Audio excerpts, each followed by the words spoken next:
د طالبانو لخوا پوهنتونونو کې د نجونو د زده کړو ځنډېدو ته نړیوال غبرګونونه. طالبانو څنګه ولې د نجونو پوهنتونونه بند کړل؟ ملګرو که تاسو هم غواړئ په پوره جزئیاتو پوه شئ، ویډیو تر اخره وګورئ او زموږ پښتو پلس چینل هم سبسکرایب کړئ. د افغانستان په دولتي او خصوصي پوهنتونونو کې د نجونو د زده کړو د ځنډولو په اړه د طالبانو وروستۍ پریکړې بېلابېل نړیوال غبرګونونه راپارولي دي. د امریکا د بهرنیو چارو وزارت ویان نیټ پرایس د سې شنبې په ورځ ډسمبر 20 په یوې خبري غونډه کې د طالبانو د دې پریکړې په اړه وویل چې متحده ایالات د طالبانو دا پریکړه په کلکه غندي. پرایس وویل متحده ایالات پوهنتونونو څخه د میرمنو د منع کولو او د نجونو په وړاندې د متوسطه ښوونځیو د تړلې پاتې کېدو په اړه د طالبانو د نه دفاع وړ پریکړه غندي. دغه امریکایي چارواکي همدارنګه وویل طالبان د روان میلادي کال په مارچ میاشت کې له افغانانو او نړیوالې ټولنې سره د خپلو ژمنو خلاف د نجونو متوسطه ښوونځي خلاص نه کړل. هغه اقدام چې پرایس وویل له طالبانو سره د امریکا د استازو پر تعامل د پام وړ تاثیر درلود.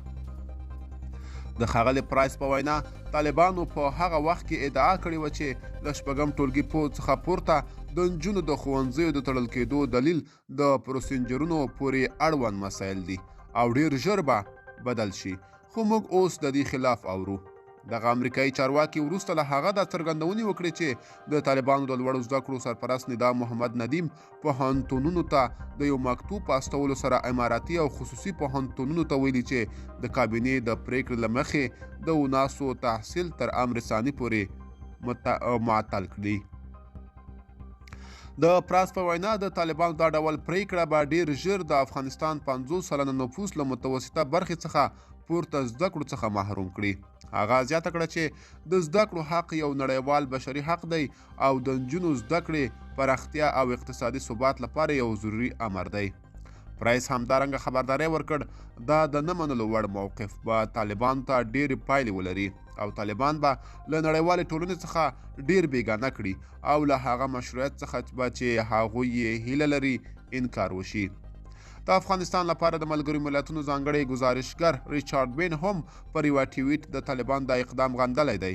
بین لیکلي یې په یوه پوهنتونونو کې د میرمنو د زده کړو ځنډول چې نن د طالبان د لوړو زده کړو وزارت د سرپرست له خوا اعلان شو د یوې نوې ټیټ اقدام ښکارندویونه کوي چې دا برابرو زده کړو حق نقص او ډېرې میرمنې له ټولنې څخه حذف کوي. زه له طالبان غواړم چې خپله دا پریکړه ډیر ژر بدله کړي. ملګرو دا به زموږ چمتو شوی ویډیو د لا ښکلې ویډیوګانو لپاره موږ سره پاتې شئ. که تاسو هم د دې ویډیو په اړه څه نظر لرئ کومنټ کې راسره ولیکئ. تر بلې ویډیو ښه وخت.